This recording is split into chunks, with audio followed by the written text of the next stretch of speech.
Oh, that's a very interesting fight. I think Diego Lopes has been on an absolute hot streak. His boxing's very sharp. And you know, Volkanovski, he hasn't had you know, the best performances. Obviously, he's still the GOAT. He's still an absolutely amazing athlete, and you know, but I'm actually leaning towards Lopes. I believe he has what it takes to grab the belt. Even though Volkanovski is an absolute, like, one of the greatest out there, but I think Diego, just because of the momentum that he's on, will put him in a better position leading into that fight. You do not want to go to championship rounds with Volkanovski, no matter what kind of a run you are, no matter how young you are, how good you are. Don't see Volkanovski in the 4th and 5th round if you still got business to do.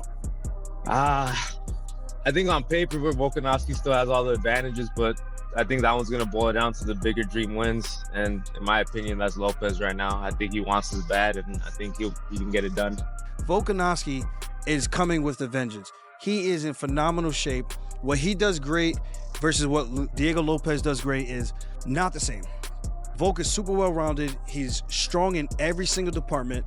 Maybe not a submission specialist, but he's very hip to the grappling game, where Diego Lopes is a very good grappler in terms of submission threats. But when it comes to striking, he is an all-or-nothing guy in the first round. There's no pacing about for Diego Lopes. He runs at you, sprints at you in the first minute or two, and if he clips you, he smells blood in the water, and he's very, very good at finishing fights from there. If that is his game plan against Volkanovski, and he has no plan B, Diego Lopes is going to lose this fight. There's no other way to say it. He's not going 5 rounds toe-to-toe with Alex Volkanovski. It's just not happening.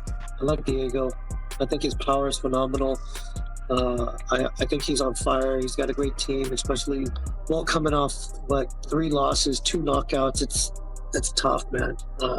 I know he's mentally tough. I know he was one of the best featherweights of all time, but we'll see how he comes back. You know, that's 3 losses with 2 knockouts. I mean, it's got to mess with your confidence and things you can do out there. So I like Diego.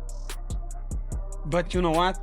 I did a video on my YouTube channel saying that Diego Lopes would win, but then I watch all the fights and Volkanovski does a very good job against like strikers in jiu-jitsu. Yeah. I don't think Diego has that takedown defense, so I don't know. I think it's a good fight for Volkanovski. Man, I know a lot of people are sleeping they're saying like, oh, Diego's not gonna win or something like that, or the opposite way, I don't know, but Diego's a very dangerous guy, man. Like, you have to deal with especially the first 2 rounds or 3 rounds, you know what I mean? So I could definitely see Diego winning this fight. But obviously you can't sleep on Volk, man. I feel like a lot of people will be sleeping on Volk until he shows you otherwise. But yeah, that's definitely an exciting fight. But if I had my money, I'm definitely going with Diego.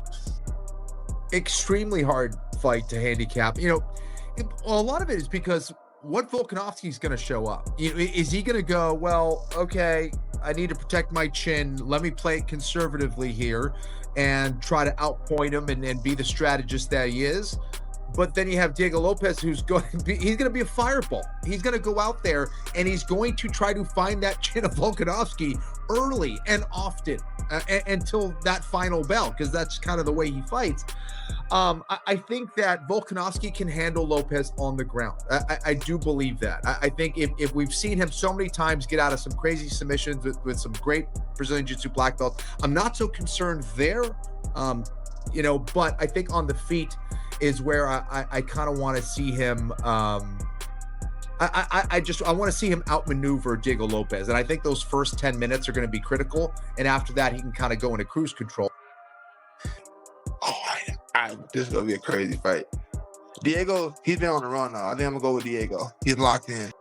I think you know, it'll be interesting to see how Diego Lopes does on a 5-round fight. I think he kind of got a little gassed when he fought Dan Ige, and Dan Ige took that fight on 4 hours notice. And so I think Volkanovski is going to take it just purely. I'm just doing it off of cardio. What would Volk beating Lopes do for his legacy? More than you might imagine, actually. There's value in terms of what it means to get back into the win column at this point. There's value, as I mentioned, in terms of the history, being his age, becoming a 2-time champion, what it would signify to be that good and ahead of your peers while they are surging and you're coming off of losses. Like Aldo losing to Conor and then getting right back at UFC 200 and beating the fuck out of Frankie Edgar. enormously impressive. And it added to the depth of his featherweight resume. If Volk was able to do that against Lopez, it would do the exact same thing, or something, you know, pretty similar, obviously. Ooh, that's another really fun one too. I'm gonna say I think Volk gets back on track. Diego Lopez, again, gamer, really well rounded.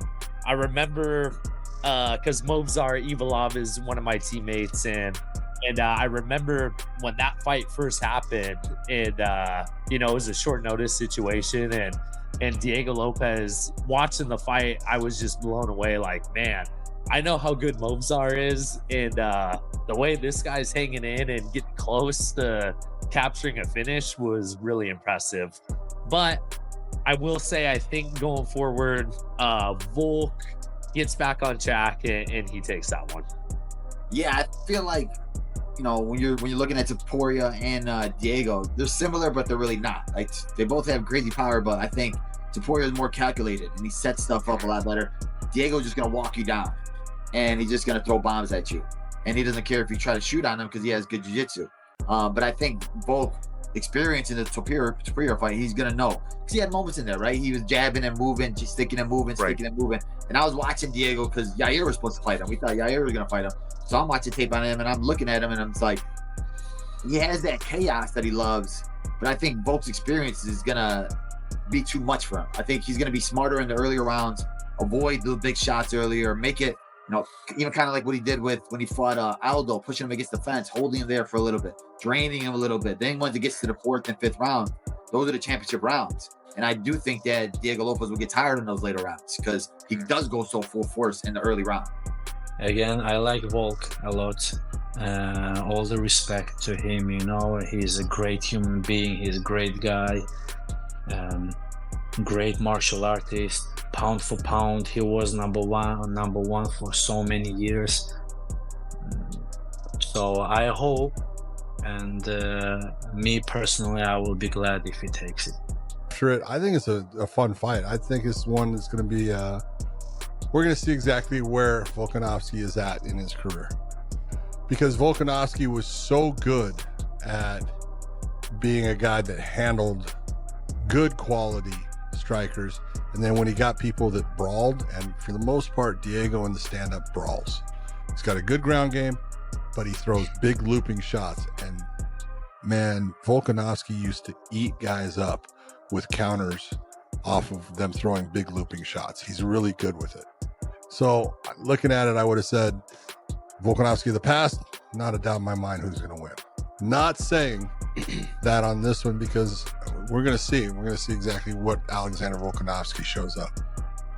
I think Lopez is in for a very, very hard fight. He's a gamer. He's a great dude. I got a lot of respect for him.